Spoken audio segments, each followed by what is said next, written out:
The first time he saw her, she was a smudge of shadow against the damp concrete, a faint tremor in the pre-dawn gray. It was the sound that got him, though. Not a meow, not a cry, a breath, a soft, rasping puff of air, like a tiny bellows struggling to work. Leo heard it from his kitchen window, which he'd cracked open to let the stale smell of his own loneliness out into the cool October night. He was leaning over the sink, the cold porcelain biting into his palms, trying to remember how to breathe deeply himself.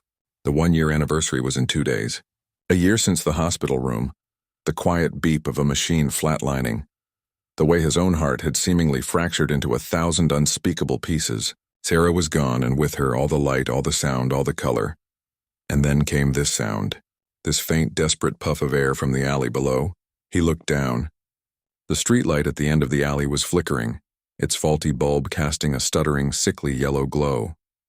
In the patches of darkness between the pulses of light, he could just make her out.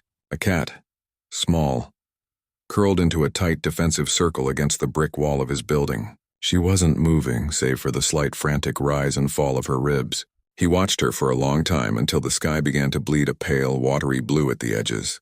He didn't move. He just watched. It felt like the only thing he could do. The next night she was back.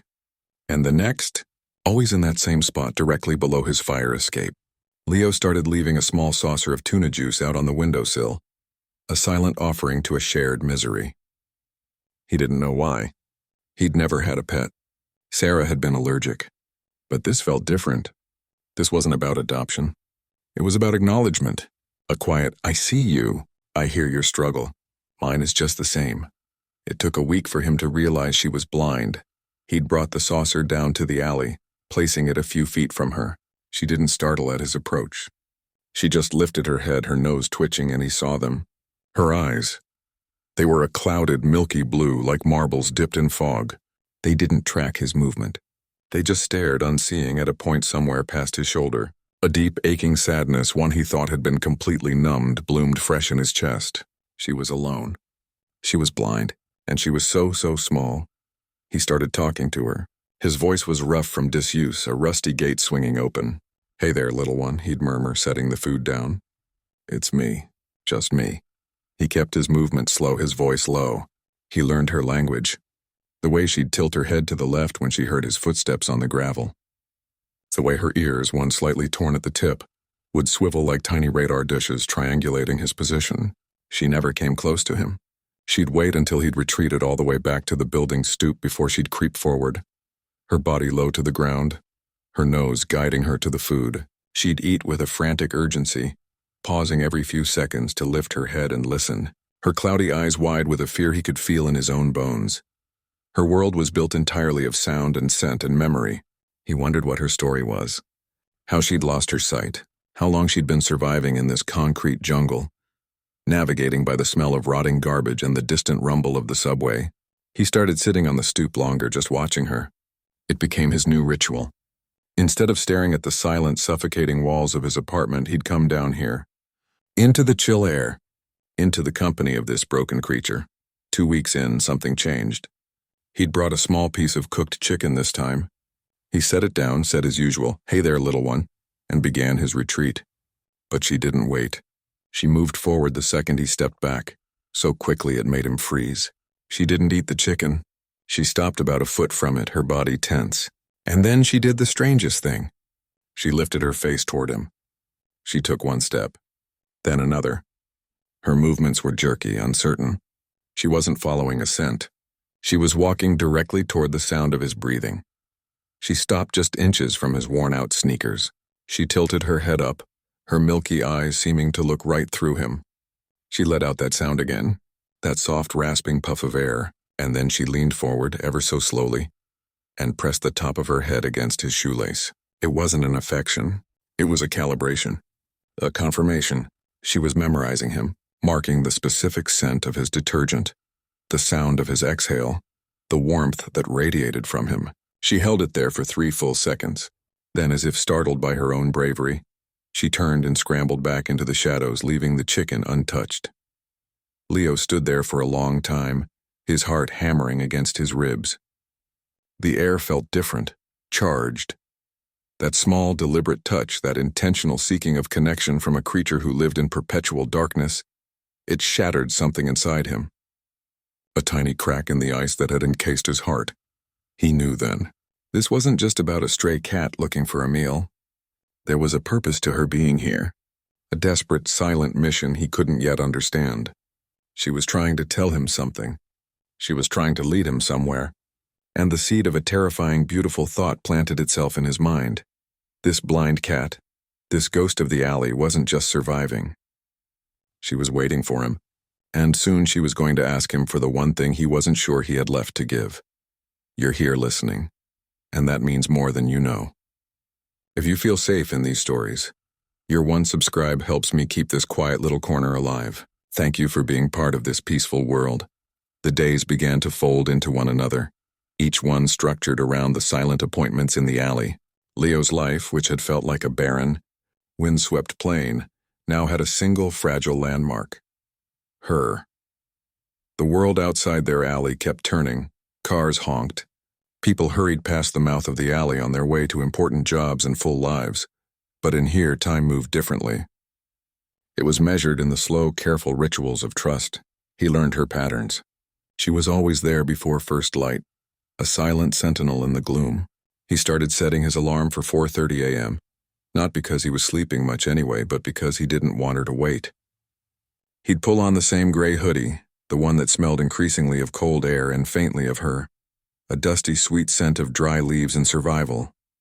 He'd fill 2 bowls, one with water, one with food. The cheap kibble felt like an insult, so he started buying the wet stuff, the kind in little foil pouches that made a satisfying tear when he opened it. He'd heat it for a few seconds in the microwave, just to make the smell richer, to travel farther on the still air for her. He'd step out into the dark, the metal of the fire escape cold even through his socks. The city was at its quietest, that deep breathing lull between the late-night revelers and the early morning delivery trucks. His footsteps on the gravel were the loudest sound, and he'd see her ears swivel the second his foot hit the first step. He started talking to her the moment he opened the door, a low, steady monologue so she'd always know it was him. "Morning, little one. It's just me. Got the good stuff today. Chicken and liver. Sounds disgusting, right? Smells pretty bad too." He'd place the bowls down in the same spot, a worn patch of dirt between 2 cracked paving stones. Then he'd retreat to his spot on the bottom step of the stoop about 10 feet away. He'd pull his knees up to his chest and watch. Her approach was a masterpiece of cautious navigation. She wouldn't just walk to the food. She'd rise, stretch one back leg and then the other with a delicate grace that belied her condition. She'd take a step, then pause, her entire body listening.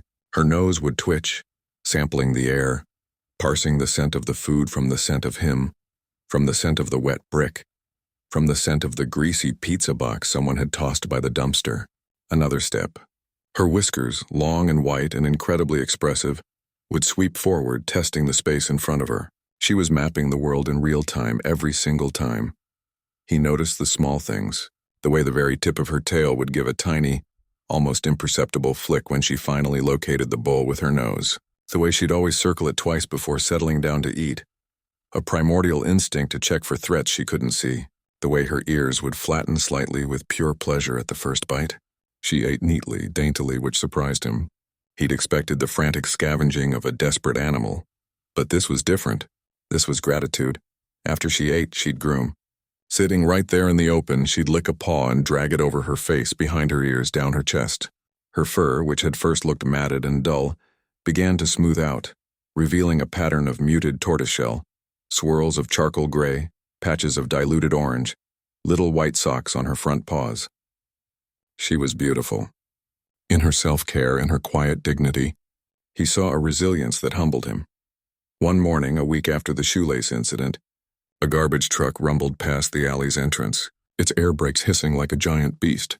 She vanished. One second she was there finishing her bath, the next she was simply gone. Leo's heart seized. He stood up, peering into the shadows, panic a cold wave in his stomach. Had he lost her? Was this it? A soft scuffling sound came from behind a stack of warped pallets leaning against the wall. He approached slowly, his hands held out. "Hey, it's okay." "It's gone. It's just noise." He crouched down. He could just see the glint of one cloudy eye from the darkness between the slats. She was trembling. He didn't try to touch her. He just sat there on the cold ground, his back against the brick, and started talking. He told her about the garbage truck schedule. He told her about the stupid loud car that always backfired on its way down the main street. He talked until his voice was hoarse and the sun had fully risen, painting the top of the buildings in a soft gold she would never see. He didn't know why he did it. He just knew that for the first time in a year, someone needed the sound of his voice. Have you ever had an animal wait for you even when you didn't ask them to? Not for food, not for a door to be opened, but just wait, as if your presence was the only clock that mattered. Leo was beginning to understand that feeling. His days, which had been an endless gray loop of grief, now had a purpose. He had to be there, for her. He brought other things down to the alley, a faded red blanket that had been Sarah's, that he'd kept folded on a chair because it still smelled like her. He folded it twice and placed it in a dry corner, near where the pallets were. It was gone the next day. He found it later, dragged behind the pallets into a small sheltered nook. She'd accepted it. The thought filled him with a quiet pride. He started telling her things he hadn't said out loud to anyone. The ache of his loneliness was a physical weight, a stone in his throat, and the words whispered into the quiet alley were the only way to dislodge it. Her name was Sarah, he said one afternoon, his voice barely a whisper. The cat was sitting on her blanket facing him, her ears pricked. She was listening, really listening. She loved the rain. She'd open all the windows just to smell it. I closed them now. The sound is too much. The cat blinked her slow, deliberate blink. He'd read somewhere that was a sign of trust in cats, a kiss from a safe distance. He did it back, slowly, deliberately. She tilted her head. Another day, he confessed. I don't know how to do this. Any of it. Without her. His eyes burned, but the tears didn't fall. They hadn't for months. It was like the well had run dry. He just felt a vast, empty aching. The cat stood up, stretched, and took a few steps toward him. She stopped at the halfway point between her blanket and his stoop. Her nose twitched. She took another step. And then another. This wasn't a frantic dash toward food. This was a deliberate, conscious journey into the unknown. Leo held his breath. He didn't move a muscle. She came right up to him. She stopped so that her whiskers just barely brushed against the knee of his jeans. He could feel the faint vibration of her purr, a low, rusty rumble that seemed to start deep in the earth. She sniffed his hand, her nose cold and damp against his skin. It was the most profound moment of his life. This tiny, blind creature, who had every reason to fear the world, was choosing to touch it. To touch him. She didn't stay long. After a moment, she turned and walked back to her blanket, curling up as if nothing monumental had just happened. But everything had. The following morning it was raining. A cold, persistent drizzle that soaked everything. Leo hurried down. A golf umbrella held awkwardly over the food bowls. She was there, waiting under the slight overhang of the fire escape, her fur beaded with moisture. She was meowing, a soft questioning sound. It was the first time he'd ever heard her properly vocalize. I know, it's wet, he said, setting the bowls down in their usual spot. The rain pattered on his umbrella. He retreated to his stoop, which was mostly dry. She didn't come to the food. She paced at the edge of the overhang, her head turning left and right as if weighing the options. Getting wet was clearly a detestable idea, but the food was there.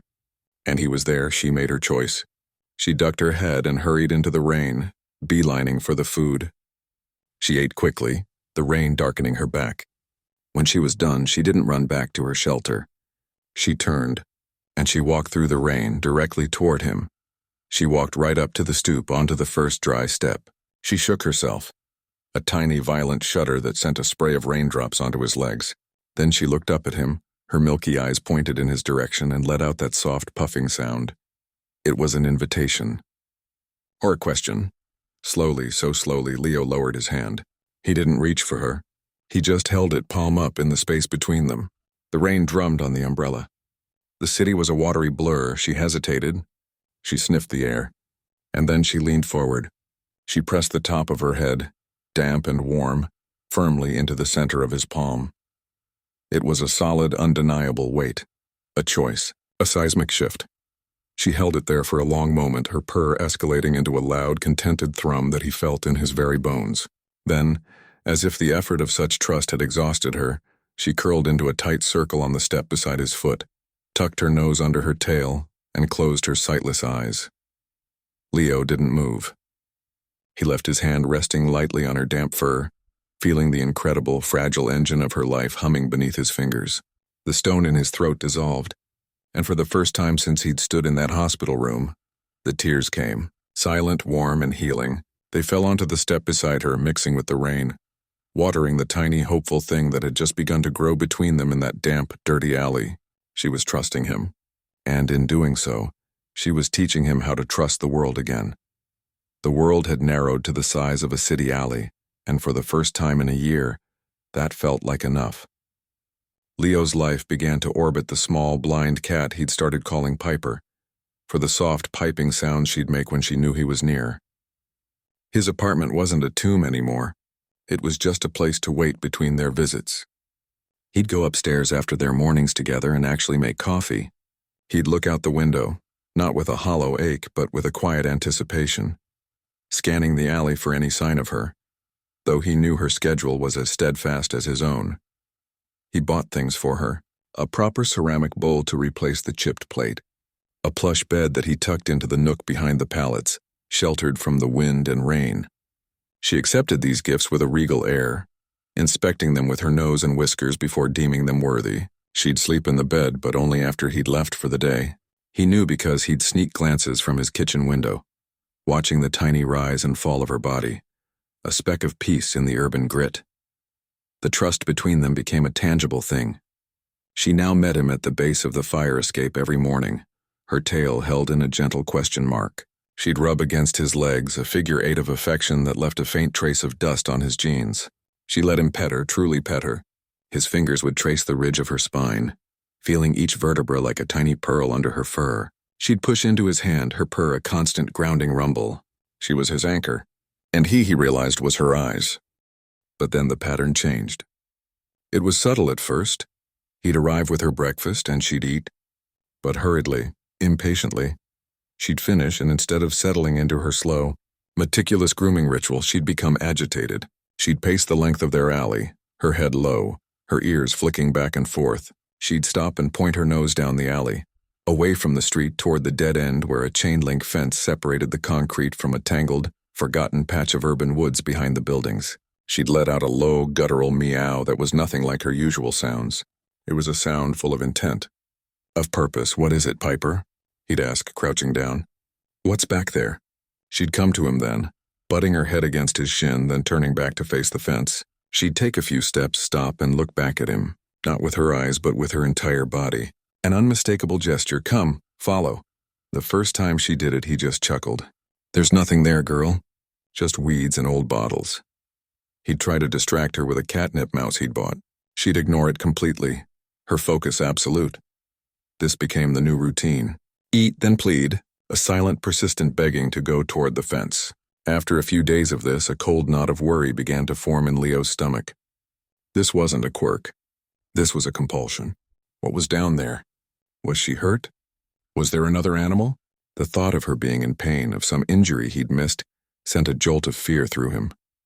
He started examining her more closely when she ate, running his hands gently over her body, checking for tender spots, for wounds. She was thin but solid. She seemed healthy, just desperately focused. One Tuesday it rained hard, a cold, sleety rain that drove sideways into the alley. Piper didn't just pace. She was frantic. She barely touched her food. She meowed constantly, that new urgent cry, and she kept trying to walk into the stinging rain toward the fence, only to be driven back by the discomfort. She'd shake her paws, disoriented and frustrated, and try again. "You'll get sick," Leo said, his voice tight with anxiety. He finally picked her up. It was the first time he'd dared to. She was lighter than he expected, a bundle of tense muscle and nervous energy. She didn't struggle. She just kept straining in the direction of the fence, her meows becoming more distressed. He carried her to her sheltered nook and placed her in her plush bed. "Stay, please, just until it lets up." He sat with her on the overturned crate he'd brought down, watching the rain sheet down, obscuring the fence at the end of the alley. The knot in his stomach tightened. This was more than curiosity. This was need. A deep driving need he didn't understand. The fear of losing this fragile connection he'd built was suddenly overwhelming. What if she was trying to lead him to a place she wanted to go and stay? What if she had another life, another home down there? The thought was a selfish, jealous pang, but it was real. He couldn't lose her. Not now. The next day the sun was out, but the air was sharp with cold. Piper was waiting for him, but she wasn't at the fire escape. She was already halfway down the alley, sitting by the fence, her body pointed like an arrow. As soon as she heard his footsteps, she began to cry out. Leo walked toward her, his own heart hammering. This was it. He was going to follow her. He had to know. The chain-link fence was old and rusted. About 20 feet of it was bowed inward, creating a gap at the bottom just large enough for a small animal to squeeze through. Weeds and thorny bushes had grown through the links, creating a natural prickly curtain. Piper was pawing at this spot, her claws snagging on the metal. What is it? He whispered, kneeling beside her. The ground here was muddy from the previous day's rain. He could see them then, a faint trail of paw prints leading under the fence and into the thicket beyond. Her prints. She'd been going here, regularly. She pushed her head into the gap, disappearing into the greenery for a moment before backing out and turning to him. She meowed, a sound that was pure, unadulterated pleading. Okay, he said, his voice shaky. Okay, Piper, show me. He took a breath, gripped the cold, wet metal of the fence, and got down on his hands and knees. The mud soaked through his jeans instantly, a cold shock. He pushed aside the thorny branches, wincing as they scraped his hands. He peered into the darkness beyond the fence. It was a narrow, neglected space between his building and the next, choked with years of discarded debris and unchecked growth. He could see the skeletal remains of an old mattress, a stack of rotting tires, a mountain of black plastic bags that had split open, spilling their forgotten contents. The air smelled of damp decay and something else, something sweetly foul. Piper squeezed through the gap effortlessly and stood on the other side, waiting for him. Her impatience was palpable. I can't fit through there, little one, he said, his voice muffled by the foliage. He'd have to go around. The alley ended at this fence, but the main street curved behind the buildings. There had to be a way into this forgotten backyard from the other side. Stay, he said, though he knew it was futile. I'll find a way in. I'll meet you there.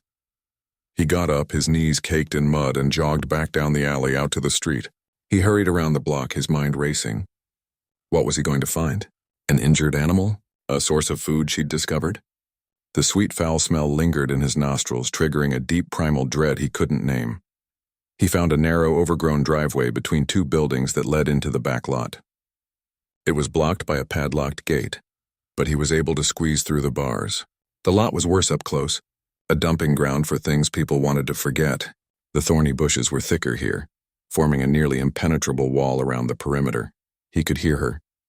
Piper was meowing incessantly from somewhere deep within the jungle of trash and weeds. He followed the sound, pushing through sticky spider webs, his hoodie catching on thorns. Piper, I'm here. Where are you? Her meows grew more frantic, guiding him. He pushed past the stack of tires. And then he saw her. She was standing on top of a rotting, moss-covered wooden pallet, pawing at a large, discarded industrial spool for electrical wire. It was made of black plastic, about 3 feet tall and lying on its side. The opening of the spool was a dark, circular hole facing away from him. She was scratching at the outside of it, her cries now desperate, edged with a fear that made the hair on Leo's arms stand up. She heard his footsteps and turned, leaping off the pallet and running to him. She didn't rub against his legs. She bit the cuff of his jeans, a gentle but insistent tug, and pulled him toward the spool. The sweet, foul smell was stronger here. It was the smell of rot, of death. A cold terror washed over Leo. His mouth went dry. He didn't want to look. He didn't want to know what was in that dark plastic hole. He had a vision of finding her dead mate, of some horrible tragedy that had left her blind and alone. This was her secret. This was the source of her grief. And she had brought him here to see it. No, Piper, he whispered, his legs feeling weak. I can't. But she insisted, tugging harder, her meows turning into something that sounded like sobs. Swallowing the bile rising in his throat, Leo took a step forward. Then another. The ground seemed to tilt under his feet.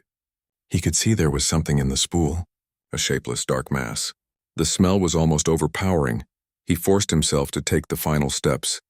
He knelt in the dirt, the cold seeping through his clothes. He leaned forward, his heart a frantic drum against his ribs, and he peered into the darkness of the spool. And the world stopped. It wasn't what he expected. It wasn't a dead animal. It was movement.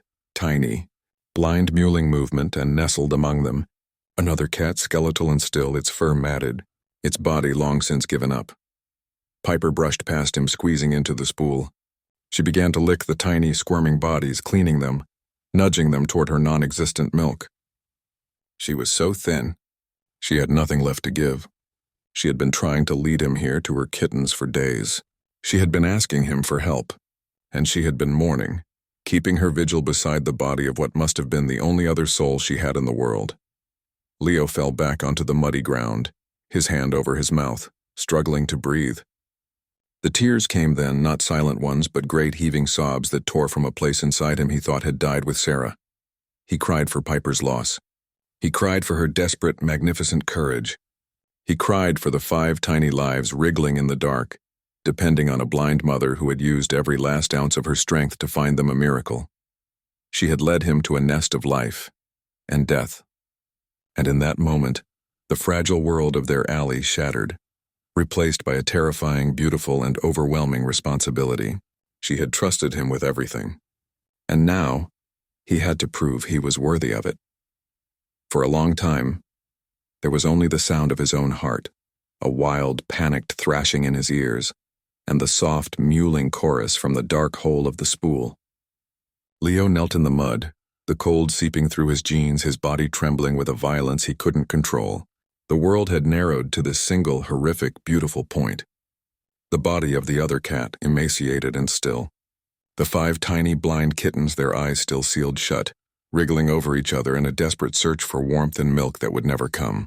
And Piper, his Piper, frantically licking them, trying to care for them, her own body a rack of bones, her mission finally complete.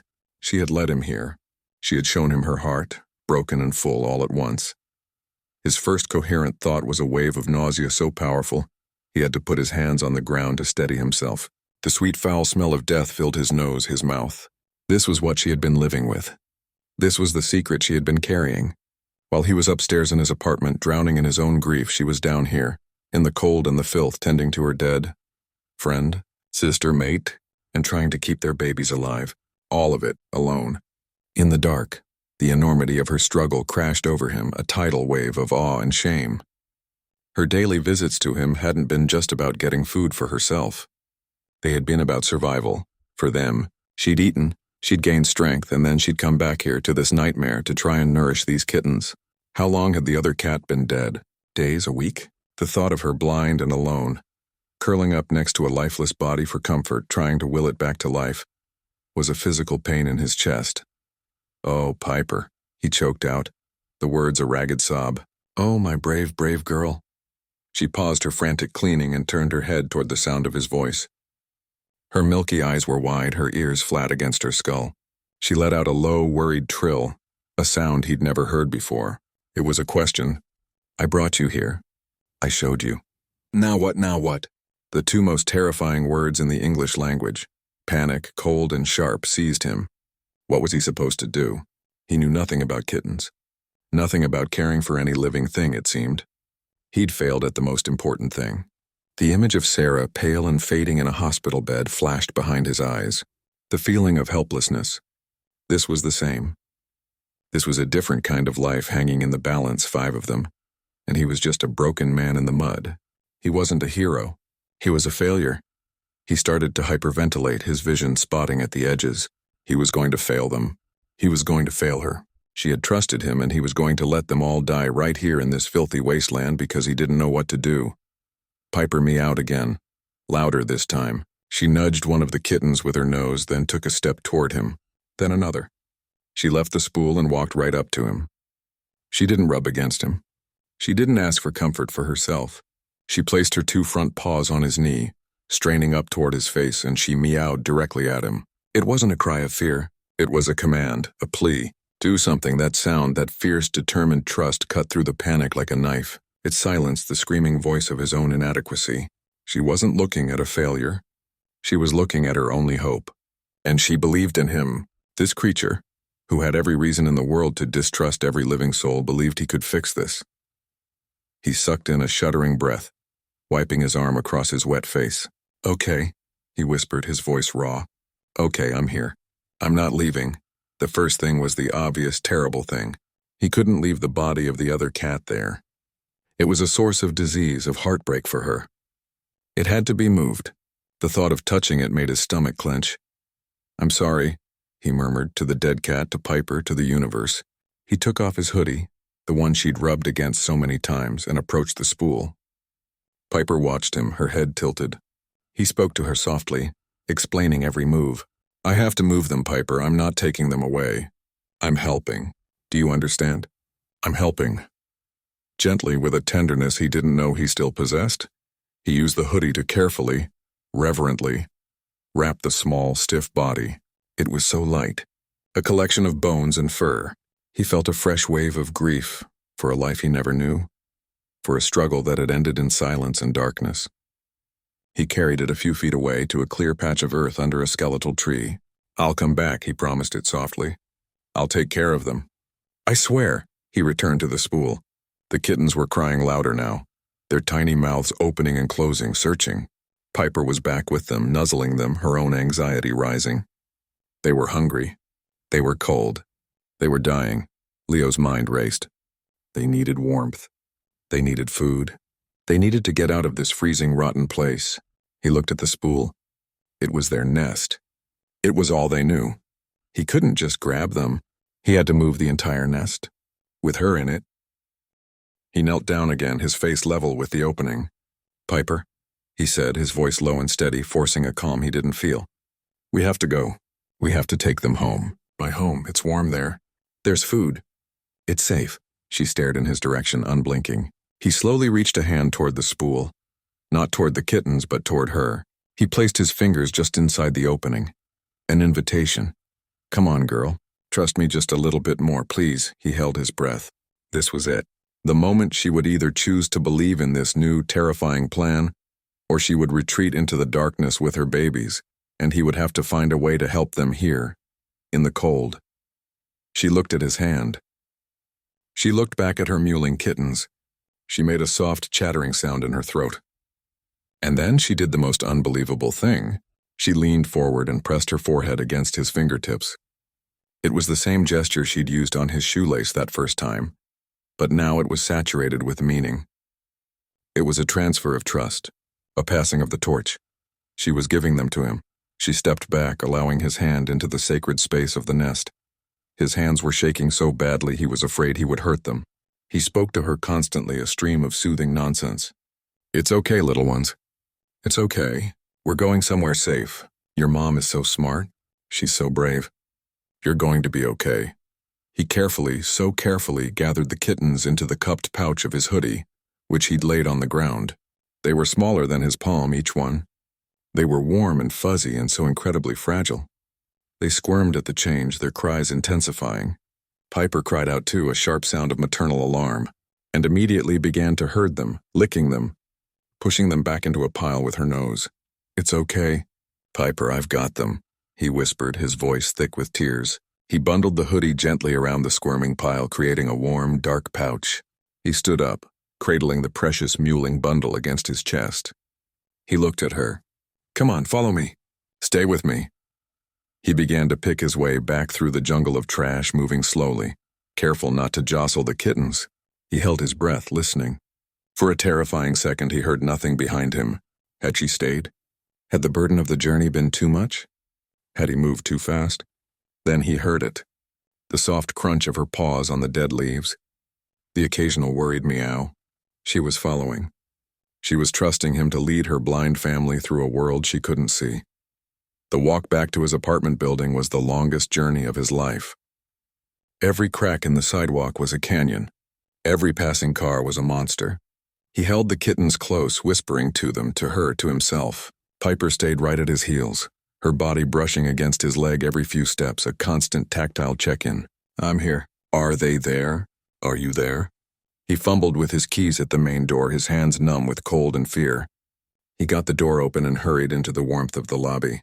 Piper hesitated for only a second at the threshold, sniffing the unfamiliar air of the indoors, before plunging in after him, her loyalty to her babies overriding a lifetime of instinct. Up the stairs, down the hall. His apartment door was still unlocked. He pushed it open and finally they were inside. The familiar silence of his home was now broken by the tiny, desperate cries of 5 newborns. He went straight to the bathroom, the easiest room to clean. He laid the hoodie bundle gently on the bath mat. Piper immediately swarmed over them, sniffing each one frantically, counting them, her purr erupting into that loud, frantic rumble again. They were all there. They were safe. Leo sank to the floor, his back against the bathtub, and watched her. The adrenaline began to recede, leaving him hollowed out and shaking. He had done it. He had gotten them here. But the battle was far from over. The kittens were still hungry. They were rooting against Piper, finding nothing. She looked up at him and let out a plaintive meow. Now do you think animals know when we're at our lowest? Leo knew the answer now. They don't just know. They come and find you there, and sometimes they hand you a reason to climb out. He pulled out his phone, his fingers leaving smudges of mud on the screen. His hands were still trembling. He Googled how to feed newborn kittens without mother. The results were overwhelming. Kitten formula, syringes feeding every 2 hours, stimulating them to go to the bathroom. It was a terrifying round-the-clock marathon. A 24-hour pet store was 45 minutes away. He didn't have a car. The wave of helplessness threatened to pull him under again. He looked at Piper, who was watching him, her entire being focused on his next move. She had done the impossible. She had found him. She had led him through a fence and across a city block. She had trusted a giant, clumsy creature to carry her most precious things. He could drive to a damn pet store. He called for a ride. While he waited, he improvised. He found a clean, soft towel and made a nest in a cardboard box, placing it next to the heater vent. He gently moved the kittens into it. Piper jumped in and settled around them, encircling them with her body, her purr never stopping. He filled a hot water bottle, wrapped it in another towel, and placed it near them for extra warmth. They quieted slightly, snuggling into the new heat source. His ride arrived. The trip to the pet store and back was a blur of bright lights and overwhelming choices. He bought everything the internet said he needed. Formula, tiny bottles, syringes, a heating pad. He probably looked like a madman, covered in mud, his eyes red-rimmed, frantically grabbing things off shelves. When he returned, the bathroom was silent except for the hum of the heater. Piper was asleep, exhausted. Her body curved around the kittens, who were also sleeping, a peaceful pile of fur. The sight was so profoundly beautiful it stole the air from his lungs. He stood in the doorway just watching them. This was his home now. This was his purpose. He mixed the formula as the instructions directed, warming the bottle under warm water. The first feeding was a disaster. The kittens didn't know how to latch onto the bottle's nipple. They squirmed and cried. Piper woke up and watched, her head moving back and forth to the sounds of their distress and his fumbling. He tried with a syringe, getting a few drops into a tiny mouth, only to have the kitten choke and sputter. He was doing it all wrong. He was going to hurt them. Frustration and fear welled up, hot and sharp. He put the bottle down, his shoulders slumping. "I don't know how to do this," he whispered to the quiet room. Piper stood up in her box. She stepped delicately over her sleeping babies and jumped down to the floor. She walked over to where he sat, defeated on the tiles. She sniffed the bottle of formula. Then she looked up at him. She butted her head against his hand, the one holding the syringe. She licked a drop of spilled formula from his finger. And then she did it. The one unmistakable gesture. She walked back to the box, but instead of jumping in, she turned and looked directly at him. She held his gaze with her sightless eyes, and she let out a soft, deliberate meow. She dipped her head toward the kittens. Then she looked back at him. It wasn't a question. It was an affirmation. "You can do this. I am here. We are here. Together." In that moment, he finally saw what she had been trying to tell him all along. It wasn't just about saving her kittens. It was about saving him, too. She had been leading him out of his own darkness, just as he was now leading her out of hers. She had given him a reason to care for something, to fight for something, to love something when he was certain that part of him had died forever. A fresh, clean resolve washed over him. He picked up the syringe again. He picked up the smallest kitten, a little black one with white paws. He held it gently, offered the syringe to its mouth, and this time, when it fumbled, he was patient. He tried again, and again, and then, a miracle, the kitten latched onto the dropper and began to suckle, its tiny ears wiggling with the effort. A sob of relief escaped him. He looked over at Piper. She had settled back into the box, her body relaxed, her purr a deep, contented vibration that filled the small room. She heard it. She heard the sound of her baby eating. She trusted him to finish the job. One by one, he fed them. His hands grew steadier. His confidence grew. He was clumsy, he was slow, but he was doing it. He was keeping his promise. When the last kitten was fed and had been gently stimulated and returned to the pile, Leo sat back against the tub, utterly spent. The kittens, full and warm, settled into a deep sleep against their mother's side. The only sounds were their soft breathing and Piper's relentless, grateful purr. He reached out a hand and rested it on her side, feeling the purr travel up his arm and straight into his own heart, mending a piece of it he thought was broken beyond repair. She leaned into his touch, her trust absolute, her mission finally complete. He finally understood. She hadn't just led him to a hidden nest of kittens. She had led him back to himself. The first 48 hours were a hazy, sleep-deprived blur of formula, tiny cries, and the constant, reassuring rumble of Piper's purr. Leo's bathroom became their entire universe. He'd moved the box into his bedroom eventually, so he could hear them from his bed, though he was never really asleep. He'd jolt awake at the faintest sound, his body thrumming with a new, hyper-vigilant instinct he never knew he possessed. The alarm on his phone would go off every 2 hours, a shrill intrusion in the soft darkness, and he'd stumble to the box, mix formula, and begin the delicate, painstaking process of feeding 5 squirming lives. He named them while he fed them, his voice a sleepy murmur in the night. The little black one with white socks became Socks. The vocal tortoiseshell with a smudge of orange on her nose was Ember. The gray one, the smallest and most determined to clamber over his siblings, was Pebble. The fluffy orange boy was Rusty, and the quiet calico girl who always waited her turn with a surprising patience was Patch. They weren't just kittens. They were his charges, his responsibility, Piper's magnificent, impossible gift. Piper was a model mother, but in a way that included Leo completely. She would nurse them when she could, but her milk had mostly dried up from malnutrition. She understood on some profound level that he was the provider now. She'd supervise his feeding, sitting regally beside the box, her head tilted, listening to the sounds of their suckling. If a kitten fumbled or cried, she'd let out a soft, concerned meow, but she never interfered. She trusted him. After each feeding, when he gently rubbed their tiny bottoms with a warm, damp cloth to stimulate them, she would immediately move in and clean them meticulously, finishing the job he'd started. They were a team. The weight of his old grief was still there, but it had transformed. It was no longer a stone in his throat suffocating him. It was a pebble in his pocket, a thing he could carry. He'd find himself talking to Sarah again, but now it was different. It wasn't the agonized, one-sided conversations of before. It was updates. You should see Rusty, Sarah. He's a menace. He tried to climb the curtain today. Or Piper just did the slow blink at me. I think she finally knows she's home. The apartment, once a museum of sadness, was now filled with the mundane, beautiful chaos of life. The smell was no longer stale air and forgotten meals. It was kitten formula, warm fur, and the pine scent of the litter box he'd set up for Piper. Her transformation was the most beautiful thing to watch. With consistent food, a safe, warm place, and the relief of her kittens thriving, she began to blossom. Her coat, once dull and patchy, became soft and thick, the tortoiseshell pattern rich and vibrant. She gained weight, filling out into a sleek, small cat. She explored the apartment with increasing confidence, her memory of the layout impeccable. She could leap from the floor to the bed without a single misstep, her whiskers and the map in her mind guiding her perfectly. She'd follow the sound of his voice, the scent of his coffee, the warmth of his body in a chair. But she always returned to the box. To them.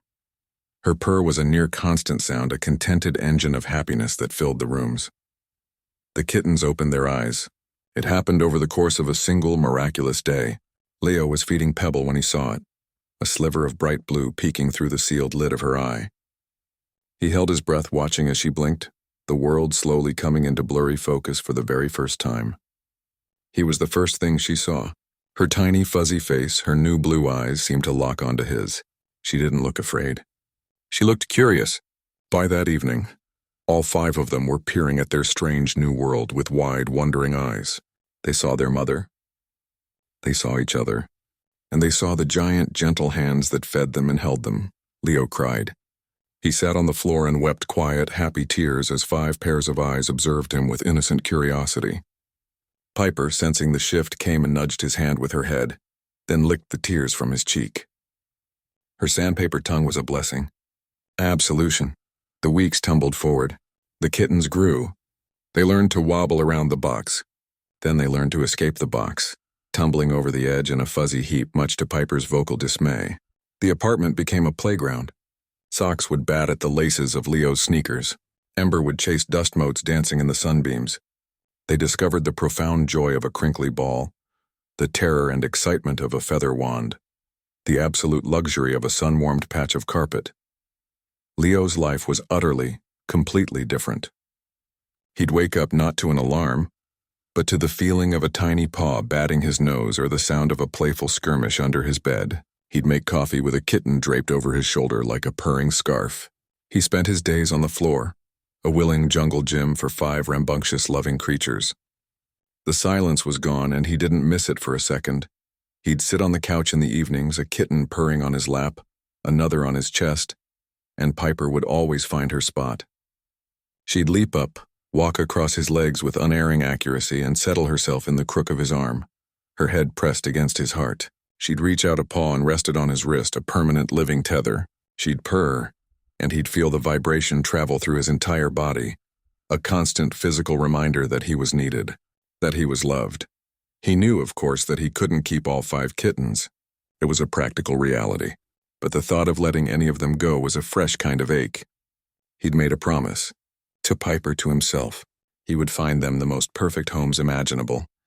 He started interviewing people with a ferocity that surprised him. He asked for references, did home checks over video calls. They couldn't just be good homes. They had to be the best. They had to be worthy of the miracle they were getting. One by one, they found their families. A kind, retired teacher with a sunny apartment took Ember. A young couple who worked from home and promised to never declaw took Rusty and Pebble together. A family with 2 gentle, animal-obsessed kids adopted Socks. It was heartbreaking and beautiful. He cried each time he handed one over, but he also felt a deep, swelling pride. He had kept them alive. He had loved them. And now he was sending them out into the world to be someone else's joy. He kept Patch, the quiet, patient calico. He couldn't let her go. She had become his shadow, his quiet companion. And Piper, after a day of sniffing the air and meowing for her missing babies, seemed to accept the new, quieter dynamic. She had Patch. She had Leo. Her family was complete. The final gift came on a perfectly ordinary Tuesday morning. The last of the kittens had been placed a week prior. The apartment was quiet again, but it was a different kind of quiet. A peaceful, contented quiet, punctuated by the soft sound of Patch chasing a toy mouse in the hallway and the hum of the refrigerator. Leo was making coffee. Piper was weaving figure 8s through his legs, as was her morning ritual. Patch was batting at a sunbeam on the kitchen floor. The morning light streamed through the window, catching the dust motes in the air, and then Leo saw it, on the windowsill, right where he used to leave the saucer of tuna juice for her all those months ago, was a small gray feather. It was perfectly placed right in the center of the sill. It was dusty, a little bent, but it was there. He stared at it, his coffee forgotten. He hadn't opened the window. There was no draft. How had it gotten there? And then he understood. He looked down at Piper. She was sitting at his feet, her face tilted up toward him, her cloudy eyes seeming to look right at him. She let out a soft puffing sound, that same familiar sound from the very first night. The sound that had started it all. She had brought him a gift, a blind cat. In a sealed apartment, she had somehow found a feather, maybe from an old duster, maybe from a toy, and she had carried it in her mouth and placed it on the exact spot where their story had begun. A thank you. A completion of the circle. Leo sank to his knees, right there on the kitchen floor. He gathered her into his arms, burying his face in her fur. She purred her earthquaking purr, nuzzling into his neck. He held Patch, too, who came over to investigate the sudden cuddle puddle. He thought about the journey. The damp alley. The milky eyes, the desperate guiding headbutts, the terrible, beautiful discovery in the spool, the frantic race to save them, the sleepless nights, the first opened eyes, the heartbreak and joy of letting them go. This small, dusty feather on the windowsill was more than a gift. It was an answer. It was her way of saying she remembered. It was her way of saying, I chose you, and I would choose you again. The love he felt in that moment wasn't the desperate, grieving love of before. It was a vast calm and endless ocean. It was the love that comes from having been trusted with something fragile, and having found the strength to not let it break. It was the love that comes from being led out of the darkness by another lost soul. He had started alone in the quiet, drowning in grief. He was now surrounded by a family he'd built, his heart fuller than he ever thought possible. The blind stray cat hadn't just led him to a hidden nest of kittens.